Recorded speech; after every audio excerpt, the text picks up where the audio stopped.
ফেব্রুয়ারি থেকেই একীভূত ৫ ইসলামী ব্যাংকের সব আমানতকারীর মুনাফাসহ সর্বোচ্চ ২ লাখ টাকা করে তুলতে পারবেন, জানিয়েছেন বাংলাদেশ ব্যাংকের governor doctor Ahsan H Mansur. আজ কেন্দ্রীয় ব্যাংকে আয়োজিত এক ব্রিফিংয়ে তিনি অভিযোগ করেন, সম্মিলিত ইসলামী ব্যাংকের কার্যক্রম নিয়ে একটি মহল ঘোলা পানিতে মাছ শিকারের চেষ্টা করছে। কয়েক সপ্তাহ ধরে বিক্ষোভ প্রদর্শন করছেন সম্প্রতি একীভূত হওয়া সম্মিলিত ইসলামী ব্যাংকের আমানতকারীরা। মুনাফাসহ আমানতের সম্পূর্ণ টাকা ফেরত পাওয়ার দাবি তাদের। এই দাবিতে বাংলাদেশ ব্যাংক ভবন ঘেরাওয়ের হুঁশিয়ারিও দিয়েছেন তারা।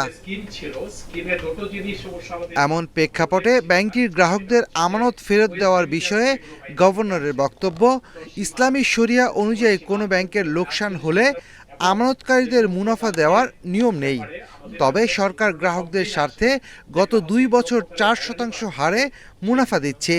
এবছর থেকে গ্রাহকরা বাজারের হিসেব অনুযায়ী মুনাফা পাবেন বলে জানান তিনি। ১ বছর বা তার ঊর্ধ্বে হলেই ৯.৫% করে দেওয়া হচ্ছে। ১ বছরের নিচে ৬ মাস থেকে ১ বছর পর্যন্ত ৯% হিসেবে দেওয়া হচ্ছে। এটা হচ্ছে ডিপোজিটের উপর ইন্টারেস্ট। যে কোনো ব্যক্তি তার যদি সে আসলটা হয়তো তুলতে পারবে না, কিন্তু সুদটা কিন্তু সে তুলতে পারবে। একটি মহল এসব নিয়ে ঘোলা পানিতে মাছ শিকারের চেষ্টা করছে বলেও অভিযোগ করেন গভর্নর। তিনি সম্মিলিত ইসলামী ব্যাংকের প্রত্যেক গ্রাহককে আস্থা রাখার পরামর্শ দিয়ে বলেন, কোনো ধরনের গুজবে কান না দিতে। তিনি আশ্বাস দেন, সব আমানতকারী মূল আমানত নিরাপদ থাকবে। পর্যায়ক্রমে সব ধরনের গ্রাহকই টাকা ফেরত পাবেন।